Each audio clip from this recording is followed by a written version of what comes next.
పెద్దలు deputy CM గారు పవన్ కళ్యాణ్ గారు మాట్లాడతారు.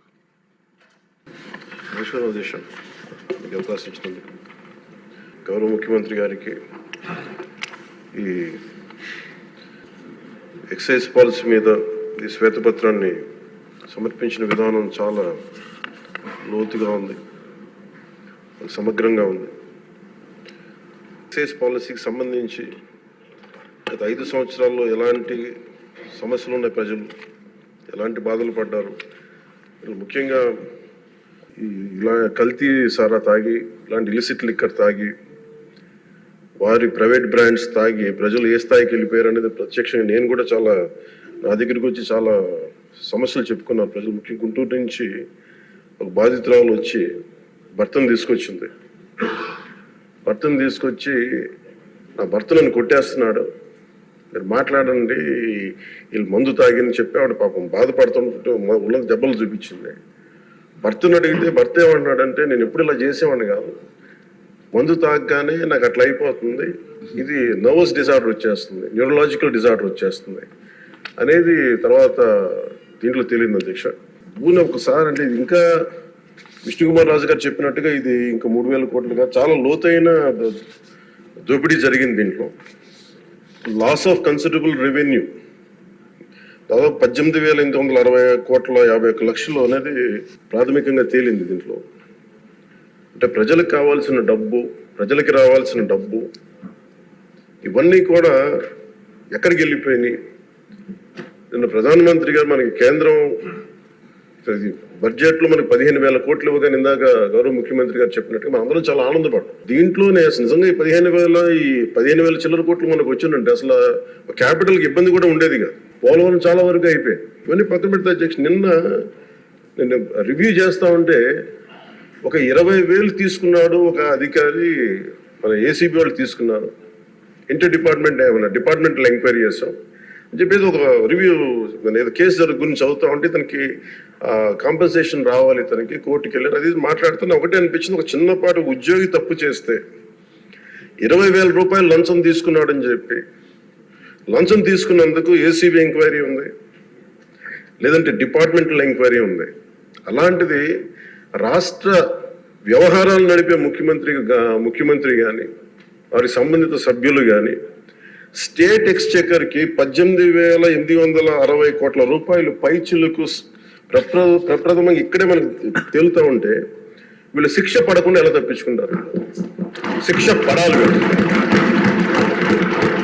మనకి నైతిక బలం, నైతిక హక్కు ఎలా ఉంటుంది అధ్యక్ష? మనకి ఒక అధికారి 20,000 రూపాయలు నువ్వు తప్పు చేసావని చెప్పి ఏసీబీకి పట్టిస్తున్నావు. వీళ్ళేమో దారుణంగా 18,000 కోట్లు అటు ప్రజల్ని కనీసం వాళ్ళ క్వాలిటీలు మన లిక్కర్ మనకి తాగాలని చెప్పి ఎవరిని మనం కూర్చోబెట్టి మనం పెంపొందించట్లా. ఓకే, ఒక వ్యసనం అనుకోండి, దానికి ఏదైనా పేరు పెట్టుకోండి. ముఖ్యంగా మనకి మద్యపాన నిషేధం అనేది చాలా చాలా కష్టమైన విషయం, ముఖ్యంగా ఆంధ్రప్రదేశ్. ఒకవైపు యానాం, ఇంకోవైపు మనకి మధ్యప్రదేశ్, ఇంకోవైపు చూస్తే మనకి తెలంగాణ, ఒరిస్సా, తమిళనాడు, కర్ణాటక, ఇన్ని బార్డర్స్ని షేర్ చేసుకొని మద్యపాన నిషేధం అనేది ఇప్పుడు చాలా కష్టసాధ్యమైన విషయం. గతంలో కూడా చేశారు, సాధించలేకపోయాం. ఇప్పుడు రెగ్యులేట్ చేయాల్సిన అవసరం ఉంది. ఇందాక గౌరవ సభ్యులు బుచ్చయ్య చౌదరి గారు చెప్పినట్టుగా ఒకటి స్టేట్ ఎక్స్చెకర్కి లాస్ జరిగింది, ప్రజలకి ఆరోగ్యానికి హాని జరిగింది. దాంతోపాటు అసలు ఈ వ్యసనాన్ని తగ్గించే పరిధిలో కూడా కొంత ఉన్నారు, కొంత బడ్జెట్ కేటాయించాలి. ముఖ్యంగా డీ అడిక్షన్ సెంటర్స్ కానీ వీటితో పాటు కేటాయించాలి. అది కూడా సూచన బుచ్చయ్య చౌదరి గారు చెప్పిన సూచన కూడా మనం పరిగణలో తీసుకోవాలి అధ్యక్ష. ఎందుకంటే రేపొద్దు మనమే కనుక 18,000 కోట్లు ప్రస్తుతానికి వస్తే దాంట్లో కనీసం ఒక సర్టెన్ శాతం, ఒక 10% అంటాం, ఎంత పర్సెంటేజ్ పెద్దలందరూ కూర్చొని, విఘ్నులందరూ కూర్చొని దాంట్లో కొంత డీ అడిక్షన్కి దాన్ని ఖర్చు పెట్టాలి అధ్యక్ష. కేవలం దాన్ని ఆదాయంగా చూడకుండా అట్లీస్ట్ ఒక 10% డీ అడిక్షన్గా దాన్ని డీ అడిక్షన్ సెంటర్స్ ఖర్చు పెట్టాలి.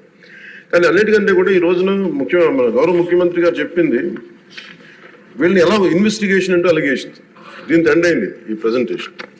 ఇదే కనుక ఈ రోజున మనకి క్లాప్ మిత్రాస్కి ఈరోజు డబ్బులు లేక పంచాయతీ బోర్డులో దాదాపు 9 నెలల నుంచి మనకి జీతభత్యాలు లేక ఒక 59 మంది నలిగిపోతా ఉన్నారు. అలాగే ఫీజు రీయింబర్స్మెంట్ లేక విద్యార్థులు నలిగిపోతా ఉన్నారు. స్టేట్ ఎక్స్చెకర్లో డబ్బులు లేవు. కానీ అందరు ఇన్ని కోట్లాది మంది జీవితాలతో ఆడుకుని వీళ్ళ చేతుల్లో మటుకు ఇన్ని వేల కోట్లు దాదాపు విష్ణుకుమార్ రాజు గారు చెప్పినట్టు 30,000 కోట్లు వెళ్ళిపోయాయి. 18,000 కోట్లు ముందస్తుగా తెలుస్తుంది, కానీ ఇంకా లోతుగా చూస్తే అది చాలా పెద్ద ఇది స్కామ్, ఇది దోపిడీ. వీటిని కనుక మనం వదిలేస్తే, తప్పు చేసిన వాళ్ళని గత ప్రభుత్వం సంబంధించిన ఇది ఇట్స్ నాట్ అబౌట్ వెండట, పగా ప్రతీకారం కాదు, కానీ వీళ్ళని స్వేచ్ఛగా కనుక వదిలేస్తే, వాళ్ళ అదృష్టవశాత్తు ఈరోజు వాళ్ళు అక్కడ లేరు. వాళ్ళు కనుక ఉండుంటే వాళ్ళకి నిజంగా వాళ్ళకి సమాధానం చెప్పాల్సిన పరిస్థితి ఉండేది. తప్పించుకొని పారిపోయారు వాళ్ళు ఈరోజు, తప్పించుకొని పారిపోయారు వాళ్ళు. We have to make them accountable అధ్యక్ష. వాళ్ళు we have to bring them into accountability. They have to be penalised. వాళ్ళు దయచేసి గౌరవ ముఖ్యమంత్రి గారికి నేను మీ తరపు నుంచి ఆయనకి తెలియజేస్తున్న అధ్యక్ష, దయచేసి వీరిని please we have to penalise them sir. వాళ్ళకి సరైన శిక్ష పడాలి సార్. వీళ్ళకి తప్పించుకోవడానికి కుదరదు సార్. లేదంటే రేపు పొద్దున ఒక ట్రాఫిక్ కానిస్టేబుల్కి బలం ఇవ్వాలి అంటే ఆపగలమంటే మీ వాళ్ళు ఏమంటారు సార్ లోపల? నేను చిన్నపాటి కానిస్టేబుల్ అయితే నాకేమనిపిస్తుంది, మీరు పెద్దోళ్ళు అయితే వదిలేస్తారు, మమ్మల్ని అయితే